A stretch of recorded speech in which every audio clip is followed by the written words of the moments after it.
નમસ્કાર વિદ્યાર્થી મિત્રો, હું પટેલ રાહુલ કુમાર કાંતિભાઈ, બુજેડા પ્રાથમિક શાળા તાલુકો તિલકવાડા.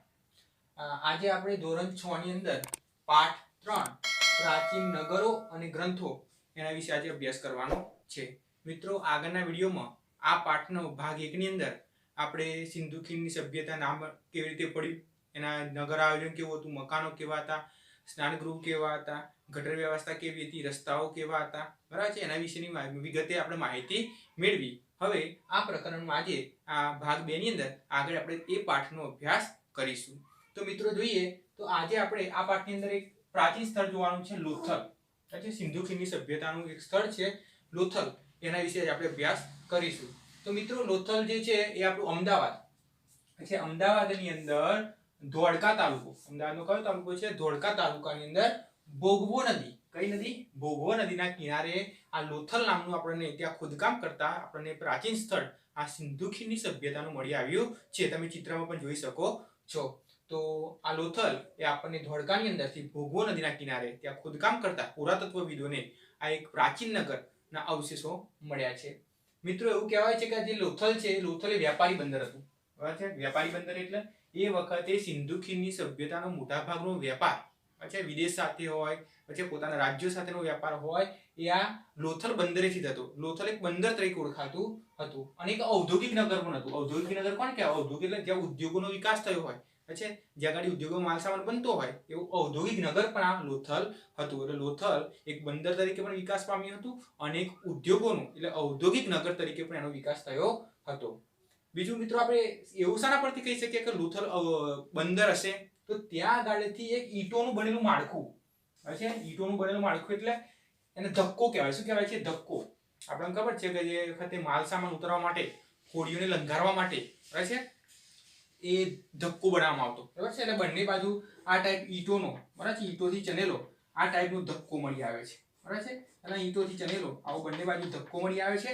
અહીં ગાડી એવા શું કરતા હશે? વાહન જે હશે, બરાબર છે, વાહનને લંઘારતા હશે. એટલે લોથલમાંથી ઈંટોનું બનેલું માળખું એક ધક્કો મળી આવે છે કે જ્યાં ગાડી વાહનોને લંઘારવામાં આવતા હશે. બરાબર છે? એટલે આપણે કહી શકીએ કે ભાઈ આ એક પ્રકારનું બંદર હશે. બરાબર છે?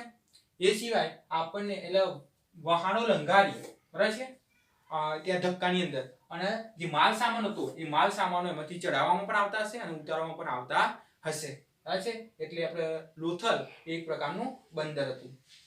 બીજું કે લોથલની અંદર આપણને મનકા, જે મનકા કહેવાય છે, મનકા બનાવવાની ફેક્ટરી પણ મળી આવી છે. બરાબર છે? અને જહાજ બનાવવાનો વાડો છે, જ્યાં જહાજ, હોડીઓ, સ્ટીમરો બનાવે છે, જહાજ બનાવવાનો વાડો પણ આ લોથલમાંથી મળી આવ્યો છે. અને એવું કહી શકાય કે હડપ્પીય સભ્યતાની અંદર એક આ લોથલથી આંતરરાષ્ટ્રીય વ્યાપાર, એટલે કે આંતરિક વ્યાપાર એ પોતાના રાજ્યો સાથેનો, પણ આંતરરાષ્ટ્રીય એટલે બીજા દેશો સાથેનો વ્યાપાર પણ આ લોથલ બંદરેથી થતો હતો. એટલે કહી શકાય કે લોથલ એ આ જે સંસ્કૃતિ છે હડપ્પીય સભ્યતાની, સિંધુ ખીણની સભ્યતા, અને એક આંતરરાષ્ટ્રીય વ્યાપાર આ લોથલ બંદર હશે. તો આ લોથલની વાત કરી. હવે આપણે એક બીજા સ્થળની વાત કરીએ, ધોળાવીરા. બરાબર છે? હડપ્પીય સભ્યતાનું બીજું એક સ્થળ એ ધોળાવીરા વિશે વાત કરીએ. તો ધોળાવીરા મિત્રો આપણા ગુજરાતની અંદર, બરાબર છે, જે કચ્છ જિલ્લો છે આપણો, બરાબર છે, કચ્છ જિલ્લાની અંદર ભચાઉ તાલુકો, બરાબર છે, કચ્છ જિલ્લાનો ભચાઉ તાલુકાની અંદર ખડીર બેટ, બરાબર છે, આ જે વિસ્તાર છે કચ્છનો રણની અંદર ખડીર બેટ, આ ખડીર બેટ વિસ્તારની અંદર આપણને ત્યાંથી ખોદકામ કરતા પ્રાચીન નગર ધોળાવીરા આપણને મળી આવ્યું છે. હવે આપણને ખબર છે કે સિંધુ ખીણની સભ્યતાની અંદર જે આપણે મકાન વ્યવસ્થા જોઈ અથવા નગર આયોજન જોઈ, એની અંદર મોટા ભાગે બે પ્રકારના વ્યવસ્થા જોવા મળતી. બરાબર છે? એક તો રાજાનો કિલ્લો અને એક સામાન્ય નગર. બરાબર છે? આ બે જ ભાગમાં જોવા મળતું. પણ ફક્ત ધોળાવીરા એકલું જ એવું સ્થળ મળી આવ્યું છે કે જેનું નગર આયોજન આપણને 3 ભાગમાં, કેટલા ભાગમાં વહેંચેલું જોવા મળે છે? 3 ભાગની અંદર. મોટા ભાગના જે નગરો મળ્યા છે સિંધુ ખીણના, 2 ભાગમાં વહેંચેલું આખું નગર હતું. પરંતુ ધોળાવીરા જે નગર છે 3 ભાગની અંદર વિભાજિત થયેલું જોવા મળે છે. એક તો સીડાટલનો કિલ્લો, મતલબ જે રાજા વસવાટ કરતા હશે, બરાબર છે, શાસકો રહેતા હશે, સીડાટલનો કિલ્લો. બીજો વિભાગ છે ઉપલું નગર. ઉપલું નગર એટલે કે જે રાજ્યના જે મોટા મોટા અધિકારીઓ હશે, બરાબર છે, મંત્રીઓ હશે, આ ઉપલા નગરની અંદર વસવાટ કરતા હશે. અને ત્રીજું છે નીચલું નગર. નીચલું નગર એટલે ત્યાં સામાન્ય પ્રજા, સામાન્ય માણસો આ નીચલા નગરમાં વસવાટ કરતા હશે, એવું આપણે કહી શકીએ છીએ. ધોળાવીરાની ખાસ વિશેષતા કે એના જે મોટા ભાગના નગરો 2 વિભાગમાં વહેંચેલા હોય, જ્યારે ધોળાવીરાના જે નગર વ્યવસ્થા છે એ 3 ભાગમાં વહેંચેલી જોવા મળે છે. બીજું, ધોળાવીરાની ખાસ એક બીજી વિશેષતા એ હતી કે અહીં ગાડી વરસાદના પાણીનો સંગ્રહ કરવાની ઉત્તમ વ્યવસ્થા આપણને જોવા મળે છે. બરાબર છે? એટલે કે અહીં ગાડી વરસાદનું જે પાણી છે એની સંગ્રહ વ્યવસ્થા સરસ મજાની આપણને ધોળાવીરાની અંદરથી જોવા મળે છે. હવે મિત્રો, કેવી રીતે વરસાદના પાણીનો સંગ્રહ કરતા? તો જે વરસાદનું પાણી પડતું એવા ઝીલી લેતા. એ વરસાદનું પાણી ઝીલતા અને નીકો દ્વારા, આપણે નીક બનાવીએ છીએ ને, બરાબર, નીકો દ્વારા નીક બનાવી અને 3 વિશાળ હોજ બનાવેલા હતા. એ નીકોનું પાણી સીધું એ 3 વિશાળ હોજની અંદર પાડવામાં આવતું હતું. તો આવી સરસ મજાની એક ત્યાં ગાડી આપણને ધોળાવીરાની અંદરથી આવી પાણીના સંગ્રહની, વરસાદના પાણીના સંગ્રહની વ્યવસ્થા પણ આપણને અવશેષો એના પ્રાપ્ત થયા છે. એટલે કે વરસાદના પાણીની સંગ્રહ વ્યવસ્થા એ આપણને ધોળાવીરાની અંદરથી પ્રાપ્ત થઈ છે. બીજી એક વિશેષતા પણ મળી છે, સ્ટેડિયમ. આપણે ત્યાં રમત-ગમત માટેના જે મેદાનો હોય ને એવા સ્ટેડિયમના અવશેષો પણ આપણને ધોળાવીરામાંથી મળી આવે છે. એમાં સાઇન બોર્ડ, એટલે કે જે લખેલા બોર્ડ હોય સ્ટેડિયમના, એવા બોર્ડ પણ આપણને ત્યાં ધોળાવીરામાં ખોદકામ કરતા મળી આવે છે. એટલે આપણે કહી શકીએ કે ત્યાં સ્ટેડિયમ જેવી વ્યવસ્થા પણ એ વખતે હશે. તો આ હતું આપણું ધોળાવીરા. હવે આપણે બીજું એક પ્રાચીન નગર વિશે વાત કરીએ, કાલીબંગન. કયું છે સ્થળ? કાલીબંગન. હવે કાલીબંગન જે છે સ્થળ એ રાજસ્થાનમાં આવેલું છે. ક્યાં આવેલું છે? કયા રાજ્યમાં આવેલું છે? રાજસ્થાન રાજ્યની અંદર આ કાલીબંગન સ્થળ આવેલું છે. અને એવું કહેવાય છે કે કાલીબંગન એ કૃષિ ક્રાંતિનું મુખ્ય મથક હતું. મતલબ અહીં ખેતીવાડી ક્ષેત્રે સારો એવો વિકાસ થયેલો જોવા મળે છે. એ કૃષિ ક્રાંતિનું મુખ્ય મથક ગણવામાં આવે તો કાલીબંગન છે. એની વિશેષતા પણ ગણીએ તો કૃષિ ક્રાંતિનું મુખ્ય મથક. આપણે કેવી રીતે કહી શકીએ કે ત્યાં આગળ ખેતી સારી પ્રમાણમાં થતી હશે? તો કોઈ પણ ડોક્યુમેન્ટ તો મળવો જોઈએ ને, અવશેષ તો મળવો જોઈએ ને. હા, ત્યાંથી આપણને ખેડેલા ખેતરો, જે ખેતરો ખેડતા હોય હળ વડે, એવા ખેડેલા ખેતરના અવશેષો આપણને આ કાલીબંગાનમાંથી પ્રાપ્ત થયા છે. એટલે આપણે કહી શકીએ કે ભાઈ કાલીબંગાન એ કૃષિ ક્રાંતિનું મુખ્ય મથક હશે. બીજું, અહીંયા આગળ તાંબાના અવશેષો છે. જે આપણે તાંબુ કહીએ, ધાતુ, એના અવશેષો મળે છે, તાંબા ધાતુના. બરાબર છે? અને એ લોકો તાંબાનો ઉપયોગ શું કરતા હશે? ઓજારો બનાવવા માટે. શું બનાવવા માટે? ઓજારો બનાવવા માટે તાંબાનો ઉપયોગ કરતા હશે. અને એ જે ઓજારો છે એ કૃષિ, એટલે કે જે ખેતી ક્ષેત્ર છે, ખેતીમાં જે સાધનો વપરાતા હશે એને બનાવવા માટે આ તાંબાનો ઉપયોગ કરતા હશે. એટલે તાંબાના પણ અવશેષો આપણને કાલીબંગાનમાંથી મળ્યા છે. એટલે આપણે જોઈ શકીએ છીએ કે જે કાલીબંગાન જે સ્થળ છે એ કૃષિ ક્રાંતિનું મુખ્ય મથક ગણાય છે. તો આ લોથલ એ આપણું વ્યાપારી મથક હતું, આંતરરાષ્ટ્રીય બંદર હતું એક પ્રકારનું. ધોળાવીરાની વિશેષતા આપણે જોઈ, વરસાદના પાણીના સંગ્રહની વ્યવસ્થા સરસ હતી. આપણે કાલીબંગાન જોયું તો કૃષિ ક્રાંતિનું મુખ્ય મથક હતું. આમ 3 નગરો, પ્રાચીન નગરોની વ્યવસ્થા, નગર આયોજન આપણે જોઈએ તો આપણે વિચાર કરીએ કે પ્રાચીન સમયના લોકો, બરાબર છે, જે આપણા સિંધુ ખીણની સભ્યતાના જે લોકો છે એ કેવું સરસ મજાનું નગર આયોજન આપણને જોવા મળે છે. તો આમ આપણે આ જોઈએ તો આગળથી જોતા તો સિંધુ ખીણની સભ્યતાની મકાન વ્યવસ્થા જોઈએ, આપણે રસ્તાઓ જોયા, ગટર વ્યવસ્થા જોઈ, સ્નાનાગૃહ જોયું, બરાબર છે, એમના કૃષિ ક્રાંતિના મથકો જોયા, બરાબર છે, ધોળાવીરાની અંદર આપણે વિશેષતા વરસાદના પાણીની સંગ્રહની વ્યવસ્થા જોઈ, બરાબર છે, લોથલ એક આંતરરાષ્ટ્રીય બંદર તરીકે જોયું. તો આ બધું જોતા આપણે લાગે છે કે જે સિંધુ ખીણની સભ્યતાની જે સંસ્કૃતિ હતું એનું નગર આયોજન આપણે જોઈએ તો એક પ્રકારનું સુવ્યવસ્થિત નગર આયોજન કેવું હતું? સુવ્યવસ્થિત, બરાબર છે, સુંદર અને ઇજનેરી કળા છે કે જે એન્જિનિયરોએ, અત્યારના એન્જિનિયરો કેવી રીતે સરસ મજાના મકાનો બનાવે છે, વ્યવસ્થા કરી, એવી ઇજનેરી કળાનો નમૂનો આપણને આ સિંધુ ખીણની સભ્યતામાંથી નજર આવે છે. આરોગ્ય ક્ષેત્રે કેટલી બધી કાળજી રાખતા, ગટર વ્યવસ્થા કેવી સરસ મજાની જોવા મળે છે. પછી સફાઈની વ્યવસ્થા પણ જોઈએ છે. તો આમ એક પ્રકારની એક નગરપાલિકા જેવી વ્યવસ્થા પણ કામ કરતી હશે એવું આપણે કહી શકીએ છીએ. તો આમ સરસ મજાનું આપણે સિંધુ ખીણના સભ્યતાના અવશેષો આપણે પ્રાપ્ત થયા છે અને આપણી પ્રાચીન સંસ્કૃતિ આપણી સાબિત થઈ. અને આવી સુંદર વ્યવસ્થા તો બીજા કોઈ પણ જે એ સમકાલીન સંસ્કૃતિઓ, એ સમયની જે સંસ્કૃતિઓ છે એમાં ક્યાંય પણ આવી સરસ વ્યવસ્થા, ભારતીય સંસ્કૃતિ જે લોકોની વ્યવસ્થા છે એ ક્યાંય બીજી સંસ્કૃતિમાં જોવા મળતી નથી. હવે આપણે હડપ્પા સભ્યતાનું જે આર્થિક જીવન છે, સામાજિક જીવન છે, ધાર્મિક જીવન છે, એના વિશે આપણે પરિચય મેળવવાનો છે. અત્યારે આપણે જાણીએ છીએ કે આપણે આપણું કમાવા માટે કઈ પ્રવૃત્તિઓ કરીએ છીએ, આપણા સમાજમાં કેવા રીતિ રિવાજો છે, કેવા ધાર્મિક રિવાજો છે, એવા એ સમયના જે સિંધુ ખીણની સભ્યતાના લોકોનું સામાજિક જીવન કેવું હતું, સમાજમાં કેવા રિવાજો હતા, કમાવા માટે કેવા સાધનો હતા, કઈ કઈ પ્રવૃત્તિઓ કરતા, આર્થિક પ્રવૃત્તિઓ, બરાબર છે, ધાર્મિક વિધિ કઈ કરતા, એનો આપણે પરિચય મેળવીએ. તો પહેલા જોઈએ કે હડપ્પા સભ્યતાનું આર્થિક જીવન.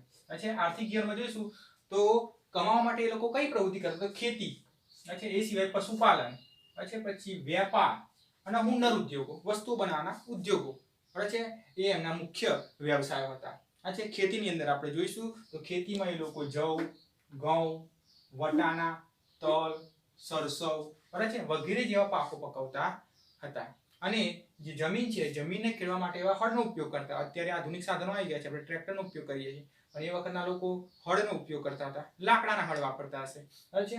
અને અત્યારે થોડા સમય પહેલા પણ આપણે હળનો જ ઉપયોગ કરતા હતા બરાબર છે. એટલે જમીન ખેડવા માટે હળનો ઉપયોગ કરતા હતા. પશુપાલન જોઈએ તો પશુપાલનની અંદર એ લોકો ગાય છે, પછી છે ભેંસ, પછી છે બકરી, ખૂંદવાળો બળદ બરાબર છે ખેતી કામમાં ઉપયોગી લેતા હશે. એટલે આ બધા પ્રાણીઓ એવા પાળતા હતા અને એમને પશુપાલન કરતા હતા બરાબર છે. આર્થિક જેનું બીજું જોઈએ તો એ લોકો આંતરિક એટલે કે પોતાના રાજ્યની અંદર અને આંતરરાષ્ટ્રીય એટલે વિદેશ સાથે બીજા દેશો સાથે વ્યાપાર કરતા હતા. આપણે લોથલ બંદર મળી આવ્યું એના પરથી આપણે જાણ થાય છે કે કેવો આંતરરાષ્ટ્રીય એવા વ્યાપાર ત્યાંથી કરતા હતા. દાખલા તરીકે જે સુતરાઉ કાપડ આપણે ભારતનું હતું આ સુતરાઉ કાપડ છે મેસોપોટેમિયાની જે સંસ્કૃતિ છે ત્યાં જતું ને તેના મારફતે છે ઇજિપ્ત સુધી આ સુતરાઉ કાપડને પકડવામાં આવતું હતું. એટલે આપણે કહી શકીએ કે ભાઈ આંતરરાષ્ટ્રીય વેપાર વિદેશો સાથે વેપાર પણ એ લોકો કરતા હતા. આ સિવાય એ લોકો માટીકામ, માટીમાંથી વસ્તુઓ બનાવી, બધી રમકડા બનાવવા, માટલા બનાવવા, ધાતુકામ, ધાતુઓમાંથી વસ્તુઓ બનાવી બરાબર છે. સોનું, ચાંદી છે, ટીન છે, કાંસુ છે, પછી મણકા બનાવવા, ખબર છે મણકા બનાવવાની ફેક્ટરી પણ આપણે મળી આવી છે. શિલ્પકામ એટલે મૂર્તિઓ બનાવી બરાબર છે એને શિલ્પકામ, આ બધા વ્યવસાયો એ લોકો કરતા હતા. એ લોકો આપણે જોઈએ કે પથ્થરમાંથી વસ્તુ બનાવતા, તાંબુ, કાંસુ, સોનું, ચાંદી આ બધી ધાતુઓની એવા વસ્તુઓ બનાવવા માટે ઉપયોગ કરતા હતા. અને લગભગ એવું કહેવાય કે એ લોકો લોખંડથી અપરિચિત હતા. લોખંડની ધાતુથી એમને પરિચિત હતા નહીં, એટલે લોખંડની ધાતુથી અપરિચિત હતા છે. અને આપણે એ લોકોએ એક સંયોજન કરેલું, બે ધાતુઓ ભેગી કરેલી, એક તાંબુ અને ટીન, આ બંનેનું સંયોજન કરીને એક ધાતુ બનેલી કાંસુ છે. અને આ કાંસાનો ઉપયોગ એ લોકો વધારે પડતા કરતા હતા. અને એનો ઉત્તમ નમૂનો આપણે મોહેન્જો-દડો જે નગરમળી દટાઈ ગયેલું એ મોહેન્જો-દડોમાંથી કાંસ્યની નૃત્યાંગના એટલે નૃત્ય કરતી કાંસ્યની મૂર્તિ મળી છે. એટલે નૃત્યાંગનાની મૂર્તિ મળી છે. એના આધારે આપણે કહી શકીએ છીએ એ લોકો કાંસુ ધાતુનો ઉપયોગ પણ મૂર્તિ બનાવવા માટે કરતા હશે. તો આ જોયું આપણે આ રીતે વ્યવસાયો કરતા અને પોતાનું ગુજરાન જીવન ચલાવતા હતા. તો આ થયું આપણે હડપ્પા સભ્યતાનું આર્થિક જીવન. હવે આપણે જોઈએ હડપ્પા સભ્યતાનું સામાજિક જીવન. છે સમાજમાં કેવી રીતે લોકો રહેતા, કેવો પોશાક પહેરતા, કેવો ખોરાક ખાતા, મનોરંજન માટે શું કરતા હતા બરાબર છે. તો આપણે જોઈશું હડપ્પા સભ્યતાનું સમાજ જીવન. તો એમાં પહેલા આપણે ખોરાક જોઈએ. તો ખોરાકની અંદર એ લોકો આપણે ખબર છે કે ખેતી કરતા, પશુપાલન કરતા. એટલે એ લોકો ખેતી અને પશુપાલનની જે પેદાશો કહેવાય કે ઘઉં છે ખોરાકની અંદર જવ છે, બાજરી છે, વટાણા છે, તલ, ખજૂર છે, દૂધ પશુપાલન કરતા એટલે દૂધની બનાવટો છે આ બધાનો ઉપયોગ કરતા. અને એવું કહેવાય છે કે માછલીનો પણ ઉપયોગ કરતા હતા ખોરાકમાં. કેમ? કારણ કે એ વખતનો માછલી પકડવાનો હુક, જે માછલી પકડવાનો હુક કહેવાય એ પણ આપણને જમીનમાં દટાઈ ગયેલો મળ્યો છે અવશેષોની અંદર. એટલે માછલી પણ ખોરાકમાં ઉપયોગ લેતા હશે. હવે આપણે ખોરાક વિશે પરિચય મળ્યો સમાજ જીવનની અંદર. હવે આપણે એનો પોશાક જોઈએ. કેવા કેવા કપડાં પહેરતા હતા. અત્યારે આપણે સામાજિકનો પોશાક કહીએ તો pant shirt, T shirt, jeans આપણે પહેરીએ છીએ બધા. એ લોકો કેવા વસ્ત્રો પહેરતા. તો પોશાકમાં જોઈએ તો પોશાકના માહિતી શાના પરથી મળે છે? તો એ વખતના શિલ્પો એટલે કે મૂર્તિઓ મળી છે. શિલ્પો મળ્યા, મૂર્તિઓ મળી. મૂર્તિના અવશેષો પરથી એમને કપડાં પહેરાયેલા શિલ્પો બનાવ્યા છે.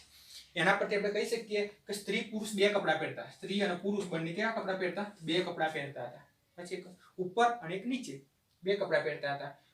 કમરથી નીચે એટલે કમરથી નીચેના ભાગે ધોતી જેવું, જે પુરુષ હતા એ કમરથી નીચેના ભાગે ધોતી જેવું વિચારતા અને ઉપરના ભાગમાં તમે આ મૂર્તિમાં ફોટોગ્રાફમાં જોઈ શકો છો, તમે જુઓ છે કે ઉપરના ભાગમાં ડાબા ગભાથી જે એથી વસ્ત્ર લઈ આ જમણા ખભાની નીચેના ભાગમાં ડાબા ગભાથી જમણા ખભાની નીચેના ભાગમાં આખો ઉપવસ્ત્ર બરાબર છે એ લોકો પહેરતા હતા. એટલે જમણા હાથની નીચે થઈ અને ઉપવસ્ત્ર એ લોકો પહેરતા હતા. અને આપણે કહી શકીએ એ લોકો સીવીને કપડાં પહેરતા હશે કે સીવ્યા વગર? તો ત્યાંથી હાથી દાંતની સોય મળી આવી છે. એટલે આપણે કહી શકીએ કે એ લોકો સીવીને પણ કપડાં પહેરતા હશે. અને મોટા ભાગના લોકો પણ સીવ્યા વગર કપડાં પહેરતા હતા બરાબર છે. હિંદ સભ્યતાના લોકો હાથી દાંતની સોય મળી છે એટલે સીવીને પણ પહેરતા હશે. અને મોટા ભાગના લોકો પણ ત્યાં ગાડી સીવ્યા વગરના કપડાં પણ પહેરતા હતા. એ લોકો સુતરાઉ કાપડ, ઊની કાપડ બરાબર છે એ પણ આ કાપડનો ઉપયોગ કરતા હતા.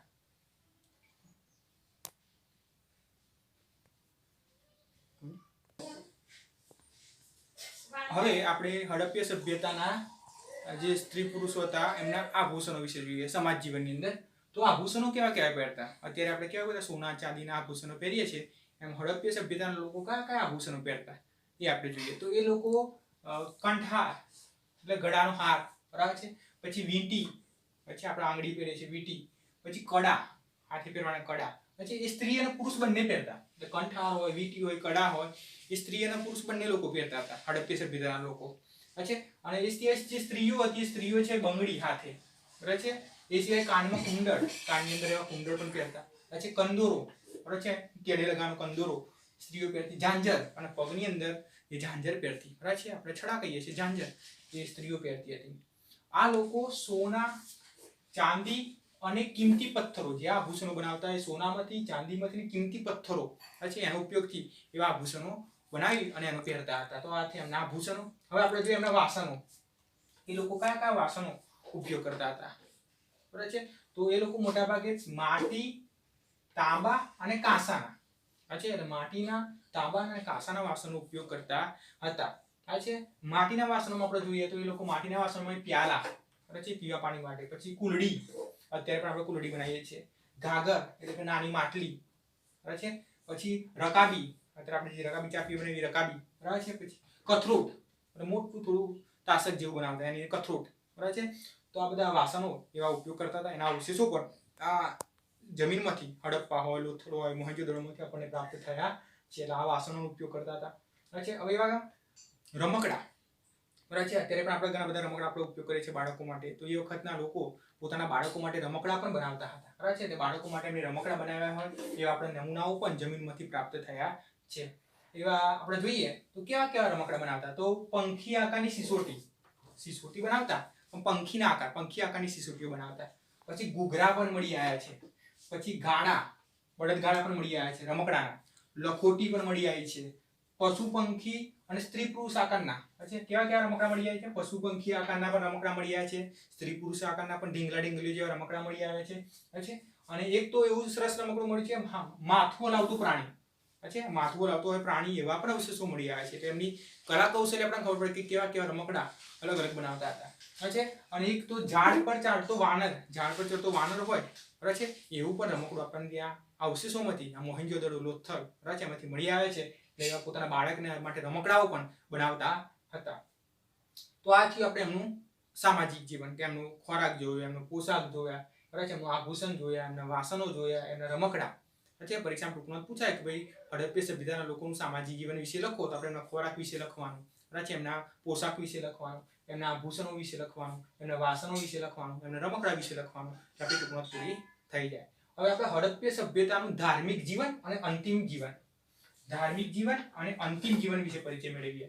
ધાર્મિક જીવન એટલે અત્યારે આપણે ધાર્મિક વિધિ વિધાનો કરીએ છીએ, પૂજા કરીએ છીએ, અગ્નિવિધિ કરીએ છીએ, આરતી કરીએ છીએ, બરાબર છે. આપણે ઘણા બધા દેવી દેવતાઓને માનીએ છીએ, શંકર ભગવાન હોય, અંબે માં હોય, કે ઘણા બધા દેવી દેવતાઓને માનીએ છીએ. તો એ વખતના લોકો કયા કયા દેવોની પૂજા કરતા, દેવી દેવતાની પૂજા કરતા, છે, એમના સંસ્કારો કેવા હતા ધાર્મિક જીવન, છે, મૃત્યુ પછી કેવા સંસ્કારો હતા એ આપણે જોઈએ. તો એવું કહેવાય છે કે ભાઈ એ વખતની જે મૂર્તિઓ મળી છે અને મુદ્રાઓ મળી છે, જે છાપકામની મુદ્રાઓ મળી છે, જે મૂર્તિઓ મળી છે, એ મૂર્તિઓ પરથી આપણને એ લોકોનું ધાર્મિક જીવનનો ખ્યાલ આપણને આવે છે. એટલે એ લોકો મોટા ભાગે માતૃકા દેવીની મૂર્તિ, છે, માતૃકા દેવી એટલે કે ધરતી માતા, માતૃકા દેવી, એ લોકો માતૃકા દેવીની પૂજા કરતા, એટલે ધરતી માતાની પૂજા કરતા હતા, છે. એટલે ધરતી પૂજાઓ સવિશેષ પ્રમાણમાં એ લોકો કરતા હતા, કારણ કે એમને શું માનતા કે ધરતી આપણને અન્ન અને પાણી શું આપે છે? ધરતી આપણને અન્ન અને પાણી આપે છે. એટલે એવા વિશેષ કરીને માતૃકા દેવીની એટલે કે ધરતી માતાની પૂજા કરતા હતા. એ સિવાય વૃક્ષ પૂજા, છે, વૃક્ષની પણ પૂજા કરતા હતા. પશુ પૂજા એટલે કે પશુઓની પણ પૂજા કરતા હતા. નાગ દેવતા, નાગની પણ પૂજા કરતા હતા. સ્વસ્તિક પૂજા એટલે સાથીઓ, છે, એ સાથિયાની પણ એવા પૂજા કરતા હતા. આમ વૃક્ષ પૂજા, માતૃ પૂજા, પશુ પૂજા, નાગ દેવતાની પૂજા, સ્વસ્તિકની પૂજા, બરાબર છે. આ બધાના અવશેષો આપણને પ્રાપ્ત થયા છે. એટલે એનું ધાર્મિક જીવન આપણને ખ્યાલ આવે છે કે કયા કયા દેવી દેવતાની એવા પૂજા કરતા હતા. આ સિવાય આપણે લોથલ અને કાલીબંગા, જે આપણે ગુજરાતમાં આવેલું છે, રાજસ્થાનમાં આવેલું છે કાલીબંગા, ત્યાંથી અગ્નિની પૂજાના અવશેષો પણ મળ્યા છે, બરાબર છે. એટલે અગ્નિ પૂજાના અવશેષો પણ આપણે ત્યાં આગળ મળ્યા છે. અને ત્યાં આગળથી એક પુરુષ દેવતા, છે, પુરુષ દેવતાની એક મૂર્તિ મળી છે, છે લોથલની અંદરથી શિંગડાવાળો મુગુટ પહેરાયેલું છે, તમે ચિત્રમાં પણ જોઈ શકો છો. પુરુષ દેવતા છે, શિંગડાવાળો મુગુટ પહેરાયેલો છે અને યોગ મુદ્રામાં બેઠેલી એક મૂર્તિ આપણને લોથલમાંથી પ્રાપ્ત થઈ છે. એટલે કે આપણે ભાઈ લોકો પુરુષ દેવતાને પણ માનતા હશે એવું આપણે કહી શકીએ છીએ, કારણ કે લોથલની અંદરથી આપણને આ પુરુષ દેવતાની મૂર્તિ મળી છે, શિંગડાવાળો મુગુટ પહેરેલો છે, યોગ મુદ્રામાં બેઠેલો છે. તો આથી એમની ધાર્મિક જીવન વિશે. હવે આપણે જોઈએ એવા દોરા ધાગાની અંદર પણ મંત્ર માદળિયા મંત્રેલા પણ મળ્યા છે. એટલે દોરા ધાગાની અંદર પણ માનતા હશે, આપણે એવું કહી શકીએ છીએ. મૃત્યુ. તો મૃત્યુમાં શું કરતા? મૃત્યુ સંસ્કારમાં તો મોટા ભાગના લોકો એવા દાટતા, ગમે તે લોથલ હોય, કાલીબંગાન હોય કે મોહેંજો-દડો હોય, ત્યાંથી દાટેલાના મનુષ્યના અવશેષો કબરો મળી છે. એટલે મોટા ભાગે મનુષ્યને દાટતા પણ હતા અને કેટલીક જગ્યાએ અગ્નિ સંસ્કાર પણ એમને કરતા હતા. એના પર આપણને અવશેષો પ્રાપ્ત થયા છે. જે મૃત્યુમાં જે વ્યક્તિનું મૃત્યુ થયું દાટતા એની સાથે કેટલીક વસ્તુઓ પણ મૂકતા છે. મરી ગયા પછી યાત્રા આપણે અગ્નિ સંસ્કાર કરી દઈએ, પણ એ વખતના લોકોની એવી ધાર્મિક માન્યતા હશે એ લોકો અંદર વસ્તુઓ પણ મૂકતા હતા. એમાંથી આપણે વાસણો, બરાબર છે, વાસણો, પછી મોતી, પછી તાંબાનો દર્પણ, તાંબાનો અરીસો વગેરે, આ વગેરે વસ્તુ અંદર મૂકેલા અવશેષો આપણને પ્રાપ્ત થયા છે. એટલે કે એવા મૃત્યુ પછી જે વ્યક્તિ મરી જાય એની સાથે આવી બધી વાસણો હોય, મોતી હોય, તાંબાના દર્પણ હોય, આ બધું અંદર એવા મૂકતા હતા. બરાબર છે. અને લોથલની અંદરથી આપણને સ્ત્રી પુરુષના સાથે હાડપિંજરો મળ્યા છે. એટલે આપણે કહીએ છીએ કે લગભગ સતી પ્રથા જેવો રિવાજ પણ હશે કદાચ, કે સ્ત્રી પુરુષના ભેગા હાડકા આપણને ત્યાંથી પ્રાપ્ત થયા છે. તો આ રીતે એમનો મૃત્યુ સંસ્કાર હતો. તો આ આપણું એમનું ધાર્મિક જીવન અને અંતિમ જીવન વિશેનો આપણે પરિચય મેળવ્યો. હવે આપણે હડપ્પીય સભ્યતાની લિપિ અને ભાષા, બરાબર, એમનું લખાણ કયું હતું, કેવી રીતે લખતા, એમની ભાષા કેવી હતી, એનો આપણે પરિચય મેળવીએ. તો એનો આપણે ખ્યાલ ક્યાંથી આવે છે? તો આપણે જાણીએ છીએ જે મુદ્રાઓ છે, પછી એ લોકોના જે છાપકામની જે મુદ્રાઓ હોય, મુદ્રિકાઓ હોય, પછી તામ્રપત્રિકાઓ હતી, તાંબાના પત્ર પર લખેલા લેખો હતા, એના ઉપરથી આપણને એના અવશેષો આપણને જમીનમાંથી પ્રાપ્ત થયા છે. અને આ આધારે આપણને હડપ્પીય સભ્યતાની લિપિ અને ભાષાનો ખ્યાલ આવે છે. એના અવશેષો પણ, આપણે મુદ્રિકાઓ પણ જમીનમાંથી દટાઈ ગયેલા મળ્યા છે એ વર્ષના. હવે એમને જે લિપિ જોતા, ભાષા જોતા આપણને એવું લાગે છે એમના લખાણો બહુ ટૂંકા હતા. લખાણો કેવા જોવા મળે છે? મોટા ભાગે ટૂંકા. છે એમાં માત્રાવાળા અક્ષરોનો પણ ઉપયોગ કરતા હતા. अच्छा मात्रावाળા અક્ષરો પણ આપણને જોવા મળે છે, જોડાક્ષરો પણ અંદર જોવા મળે છે. પણ એમની જે ભાષા લિપિ કઈ હતી એને વાંચી શકાય, હાલ સુધી પણ એને વાંચી શકાય નથી, એને ઉકેલી શકાય નથી. એટલે એમની જે લિપિ છે, ભાષા છે, એ આપણે હજુ વણ ઉકેલી છે, આપણે ઉકેલી શક્યા નથી. અત્યારે આપણી ભાષા છે ને કે આપણે ગુજરાતી છે તો કક્કો આપણે અક્ષરો છે, એને આપણે માત્રા કાનો લગાવીને આપણે ભાષા બનાવી છે. ઇંગ્લિશ ભાષા છે, આપણે વાંચી શકીએ છીએ, પણ એ લોકોની જે તમે ચિત્રમાં પણ એમની ભાષાઓ જોઈ શકો છો, હજુ સુધી આપણે એને ઉકેલી શક્યા નથી. બરાબર છે. તેમની લિપિ અને ભાષા વિશે આપણે જોયું. હવે આપણે હડપ્પીય સભ્યતાની અંદરથી આ તો એમના સમાજ જીવન જોયું, આર્થિક જીવન જોયું, ધાર્મિક જીવન જોયું, લિપિ ભાષા વિશે માહિતી મેળવી. હવે આપણે આપણા ગુજરાતમાંથી કયા કયા સ્થળોએથી આ હડપ્પીય સભ્યતાના અવશેષો મળ્યા છે એના વિશે માહિતી મેળવીએ. તો ગુજરાતની અંદર આપણે જોઈએ તો સુરેન્દ્રનગર જે જિલ્લો છે ત્યાં આગળ રંગપુર છે. સુરેન્દ્રનગરમાં કયું છે? રંગપુરમાંથી આપણને તેના હડપ્પીય સભ્યતાના અવશેષો મળ્યા છે. અમદાવાદમાં લોથલ, એ તો આગળ આપણે જોઈ ગયા, अच्छा ધોળકા તાલુકાની અંદર, ત્યાંથી આપણે નગર મળ્યું છે. રાજકોટની અંદર જોઈએ તો રોજડી, રાજકોટમાંથી ક્યાં ગાડી રહ પડતી રહે, રોજડીમાંથી હડપ્પીય સભ્યતાના અવશેષો મળ્યા છે. કચ્છની અંદર જોઈએ તો કચ્છમાં 3 જગ્યાએ દેસલપર, ધોળાવીરા અને સુરકોટડા, એટલે કે દેસલપર, ધોળાવીરા અને સુરકોટડા 3 જગ્યાએથી કચ્છની અંદરથી આપણને હડપ્પીય સભ્યતાના અવશેષો, સિંધુ ખીણની સભ્યતાના અવશેષો મળ્યા છે. જામનગરમાં જોઈએ તો લાખા વાવડ છે અને બીજું છે આમરા, લાખા વાવડ અને આમરા, આ બંને સ્થળોથી આપણને ત્યાં જામનગરમાંથી અવશેષો મળ્યા છે. પછી ભરૂચની અંદર જોઈએ તો કીમ નદી કિનારે, ભરૂચની અંદર નદી છે કીમ નદી કિનારો, એ કીમ નદી કિનારે ભાગર તળાવ છે. કયું તળાવ છે? ભાગર તળાવ. આ ભાગર તળાવમાંથી આપણને આ સિંધુ ખીણની સભ્યતાના અવશેષો પ્રાપ્ત થયા છે. તો આ રીતે આપણે ગુજરાતના આ તમામ સ્થળોએથી આપણે સિંધુ ખીણની સભ્યતાના અવશેષો મળી આવેલા જોવા મળે છે. હવે આપણને થાય છે કે ભાઈ આ હડપ્પીય સભ્યતા આટલી બધી સુવિકસિત હતી, આટલું સરસ નગર આયોજન હતું, વ્યવસ્થિત હતું, તો આ હડપ્પીય સભ્યતાનો અંત કેવી રીતના આવ્યો, કેવી રીતે એનો નાશ થયો? હોય છે ચોક્કસ કારણ તો નથી, પરંતુ જે પુરાતત્વ શાસ્ત્રીઓ છે એના કેટલાક કારણો આપણે સામે રજૂ કર્યા છે. આપણે એને જોઈએ હડપ્પીય સભ્યતાનો અંત કેવી રીતના આવ્યો. તો એવું કહેવાય છે કે ભાઈ એ વખતે કોઈ ધરતીકંપ થયો હશે, ભૂકંપ થયો હશે, એના કારણે હડપ્પીય સભ્યતા નાશ પામી હશે. અમુક લોકો વૈજ્ઞાનિક એવા કહે છે કે ભાઈ પૂર આવ્યું હશે. આપણે કહે છે સિંધુ નદી હતી એટલે પૂર આવ્યું છે, પૂર આવવાના કારણે પણ લગભગ આ આખું નગર પૂરની અંદર દટાઈ ગયા હશે. બરાબર છે. આપણે જે મોહેન્જો-દડોમાંથી કેટલાક ખોદકામ કરતા 9 જેટલા સ્તરો મળી આવ્યા છે માટીના. એટલે આપણે ભાઈ પૂરના કારણે સ્તરની અંદર સ્તર ઉપર બાજી ગયા હશે. લોથલમાંથી પણ 6 કે 7 સ્તરો ખોદકામ કરતા મળી આવ્યા છે. એટલે આપણે કહી શકીએ લગભગ સિંધુ નદીમાં એ વખતે પૂર આવ્યું હશે ભયંકર, અને આખું આ નગરો દટાઈ ગયા હશે. રોગચાળો કંઈક ફાટ્યો હશે, રોગચાળાના કારણે લોકો મૃત્યુ પામ્યા હશે. છે અથવા તો કોઈ બાહ્ય આક્રમણ, કોઈ શક્તિશાળી કોઈ પ્રજા હશે, બાહ્ય આક્રમણ કર્યું હશે, અને એના કારણે આખું આ નગર, જે સુવિકસિત નગરો હતા, એ નાશ પામ્યા હશે એવું કહી શકાય છે. લોથલના ઘણી જગ્યાએથી તો આપણને હાડપિંજરો, લોકોના સીડીઓ પરથી હાડપિંજરો મળ્યા છે. કેટલાક રસ્તે રજડતા 17 હાડપિંજરો રસ્તા પર પડેલા જોવા મળ્યા છે. એટલે કોઈ બાહ્ય જાતિ આક્રમણ કર્યું હશે એવું પણ આપણે કહી શકીએ, જેના કારણે આ સભ્યતાનો નાશ થયો હશે. પણ મેઇન કારણ એનું પૂર આવવાથી આખું નગરો દટાઈ ગયા હશે એ વધારે પડતું કારણ માનવામાં આવે છે. તો આ રીતે આપણે હડપ્પીય સભ્યતાના નગરો વિશે, પ્રાચીન નગરો વિશે જે એનો પરિચય મેળવ્યો, એની વિશેષતાઓ જોઈ. હવે આપણે પાઠના મથાળા પ્રમાણે જે ગ્રંથો છે, પ્રાચીન ગ્રંથો, એનો વિશે હવે આપણે પરિચય મેળવીએ. તો આપણા પ્રાચીન ગ્રંથો કયા કયા છે એના વિશે જોઈએ. તો આપણા પ્રાચીન ગ્રંથોમાં તો મેઇન અત્યારે આપણે હાલ આપણા જે વેદો છે, અચ્છા 4 વેદ છે. કેટલા વેદ છે આપણા? 4 વેદ. અચ્છા, એક છે ઋગ્વેદ, પછી છે યજુર્વેદ, પછી છે સામવેદ, અને પછી છે અથર્વવેદ.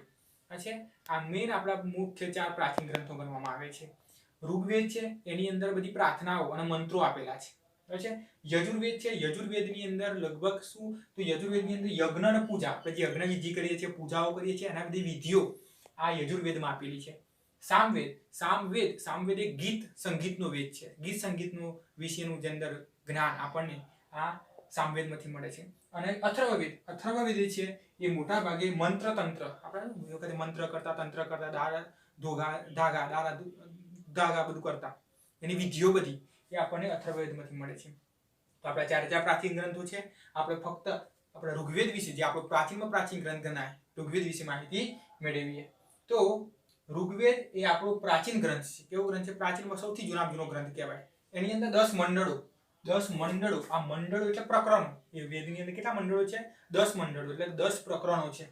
અને 1028 પ્રાર્થનાઓ છે. ઋચા એટલે આપણે કે પ્રાર્થનાઓ, 1028 પ્રાર્થનાઓ અંદર આપેલી છે, જેને આપણે સૂક્ત કહીએ. શું કહેવાય છે? સૂક્ત. ઋગ્વેદની અંદર જે 1028 પ્રાર્થનાઓ છે એને આપણે સૂક્ત કહેવાય. સૂક્ત એટલે આપણે કહેવાય ને સારા વાક્યો, બરાબર છે, આપેલા છે. આપણો જે ઋગ્વેદ છે એ પ્રાચીન જે ગ્રંથ છે, જ્ઞાનનો ભંડાર છે. ઋગ્વેદ જેટલું તમે વાંચો એટલું ઓછું છે. એટલું બધી માહિતી, એટલું બધું જ્ઞાન આપણને ઋગ્વેદમાંથી મળી રહે છે. અને એની અંદર જે ભાષા છે પ્રાચીન સંસ્કૃત છે. પ્રાચીન સંસ્કૃત ભાષા અથવા તો વૈદિક સંસ્કૃત ભાષામાં આખો ગ્રંથ લખાયેલો છે. એટલે પ્રાચીન સંસ્કૃત ભાષા અંદર વપરાયેલી છે. અને વૈદિક યુગની જે સંસ્કૃત ભાષા છે એનો ઉપયોગ એની અંદર થયેલો જોવા મળે છે. હવે આ ગ્રંથની અંદરથી આપણે કઈ માહિતી મળે છે? કયા સમાજ જીવનની માહિતી મળે છે? તો આ ગ્રંથમાંથી લગભગ આપણને જે આર્યો કહેવાય, અચ્છા, જે વૈદિક યુગની અંદર જે ભારતમાં અંદર આર્યો હતા, એ આર્યોનું સામાજિક, આર્થિક, રાજકીય, ધાર્મિક જીવન કેવું હતું એની વિશેની આપણને માહિતી પ્રાપ્ત થાય છે. ઋગ્વેદમાંથી આપણને આર્યો વિશેની સામાજિક, આર્થિક, રાજકીય અને ધાર્મિક માહિતી આપણને ઋગ્વેદમાંથી મળે છે. હવે આ આર્યો ક્યારે ભારતની અંદર આવ્યા હતા? લગભગ એવું કહેવાય છે કે 4000 વર્ષ પહેલા, 4000 વર્ષ પહેલા આર્યો જે પ્રજા છે, આપણે જે પશ્ચિમ બાજુ છે ને, જે વાયવ્ય, અત્યારે હાલ પાકિસ્તાન જે દેશ છે, આપણો ભારતનો આ જે છે એ બાજુ પાકિસ્તાન, તો આ વાયવ્ય ખૂણાની અંદરથી, આપણે ભારત દેશનો આ જે ખૂણો કહેવાય વાયવ્ય, આ વાયવ્ય ખૂણાની અંદરથી એ લોકો, આ પ્રજા ભારતમાં આવીને વસેલી 4000 વર્ષ પહેલા, એના આર્ય તરીકે ઓળખાય છે. કઈ તરીકે ઓળખાય છે? આર્ય. તો આ આર્ય લોકો કેવું સમાજ જીવન હતું? આપણે આગળ આપણે હડપ્પીય સભ્યતાનું સમાજ જીવન જોયું, ધાર્મિક જીવન જોયું, આર્થિક જીવન જોયું. એમ આ ઋગ્વેદની અંદરથી આપણને આર્ય પ્રજાનું સામાજિક, આર્થિક, રાજકીય અને ધાર્મિક જીવન કેવું હતું એની માહિતી મળે છે. તો આ ઋગ્વેદ એ પ્રાચીનતમ ગ્રંથ છે, અને જે આપણો સૌથી પ્રાચીન ગ્રંથ અને ઘણી બધી જ્ઞાનનો ભંડાર ગણવામાં આવે છે. હવે આપણે આ જે આર્યોની જે સામાજિક, આર્થિક જીવન કેવું હતું એના વિશે માહિતી મેળવીએ. ઓકે, હવે આપણે ઋગ્વેદની અંદર જે આર્યોની જે સામાજિક, આર્થિક, રાજકીય જે સ્થિતિ છે એનો આપણે પરિચય મેળવીએ. તો હવે આપણે જોઈએ રાજકીય સ્થિતિ આર્યોની. તો એમની રાજકીય વ્યવસ્થા કેવી હતી? કેવી રીતે રાજ્ય ચલાવતા હતા? કેવી સમિતિઓ હતી? બરાબર છે, એની માહિતી મેળવીએ. તો એની અંદર ગણ, સભા અને સમિતિ, આ જેવી સંસ્થાઓ આપણને આર્યોના રાજકીય સ્થિતિમાં જોવા મળે છે. એટલે કે આપણી એની સભાઓ હતી, સંસ્થાઓ હતી, ગણ, સભા અને સમિતિ. પછી એમની રાજકીય સંસ્થાઓ હતી. એમાં આપણે એક સભા, જે સભા છે એ સમિતિ કરતા નાની હતી. જે સમિતિ જે આપણે કે તાલુકા કરતા જિલ્લો મોટો, જિલ્લા કરતા રાજ્ય મોટું, એમ સભા કરતા સમિતિ જે છે એ સમિતિ કેવી હતી? નાની હતી. જ્યારે સભા કેવી હતી? વિશાળ હતી, મોટી હતી. હવે એ સભાની અંદર કોણ બેસતા? તો રાજ્યના આગેવાનો. સભાની અંદર રાજ્યના આગેવાનો બેસતા હતા અને જે રાજ્યના પ્રશ્નો હોય, બરાબર છે, એનું ઉકેલવાનું કાર્ય કરતા. અને એ સિવાય તે ન્યાય પણ આપવામાં આવતો હતો. અચ્છા, લોકો ન્યાય માટે આવતા, તેમને ન્યાય પણ ત્યાં આપવામાં આવતો હતો. એટલે સભાની અંદર આ કાર્ય થતું. હવે સમિતિ જોઈએ તો જે સમિતિ છે વિસ્તૃત સંસ્થા છે. કેવી સંસ્થા છે? વિસ્તૃત સંસ્થા છે. અચ્છા, એની અંદર રાજાની ચૂંટણી શું થતી હતી? રાજાના જે રાજાની છે એ ચૂંટણી એની અંદર કરવામાં આવતી હતી.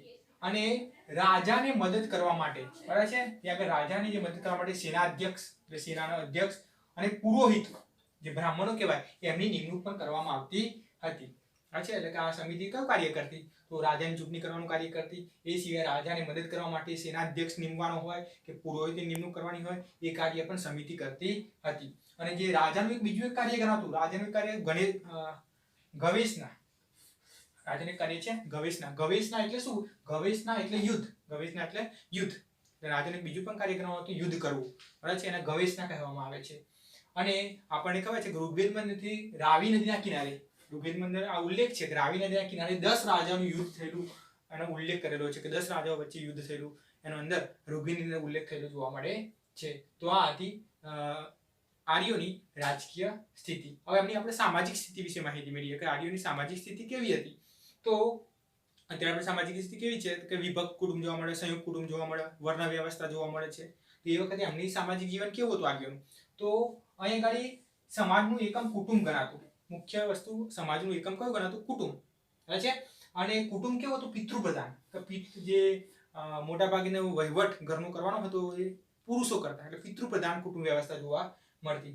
અને કુટુંબની અંદર જે સંયુક્ત કુટુંબ વ્યવસ્થા, અચ્છા, ભેગા લોકો, જે સગા સંબંધીઓ ભેગા રહેતા, એટલે સંયુક્ત કુટુંબ પ્રથા પણ આપણને આ આર્યોની અંદર જોવા મળે છે.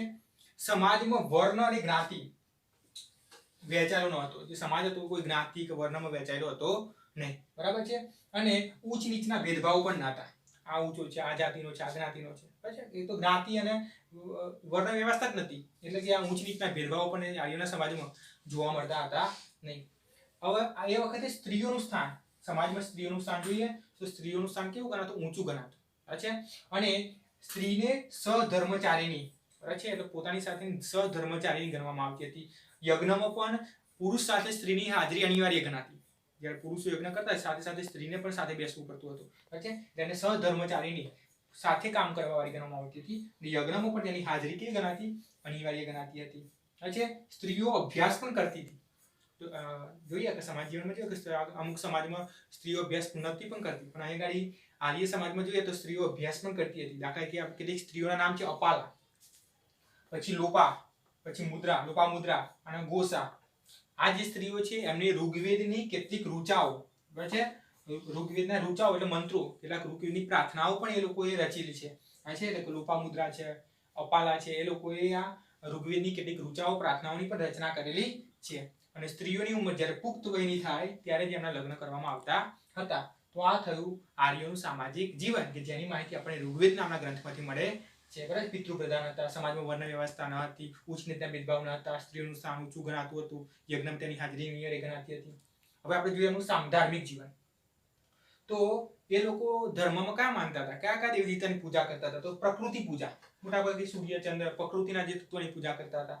અચ્છા, ઇન્દ્રની પૂજા કરતા હતા, વરુણ દેવની પૂજા કરતા હતા, અગ્નિદેવની પૂજા કરતા હતા, સૂર્યની પૂજા કરતા હતા, બરાબર છે. આ બધા દેવી દેવતાઓની પૂજા કરતા હતા. અને એવા મોટાભાગે સવારની દેવી ઉષા, એવા કોણ ગણતા? સવારની જે દેવી કોણ ગણતા? ઉષાની પૂજા કરતા. અને સાંજની દેવી કોણ ગણતા? એના અદિતિ, એ સાંજની દેવી ગણતા હતા, એની પણ એવા પૂજા કરતા હતા. તો એમનું ધાર્મિક જીવન હતું. હવે આપણે જોઈએ એમનું પશુપાલન, કે લોકો કયા કયા પશુપાલન કરતા હતા.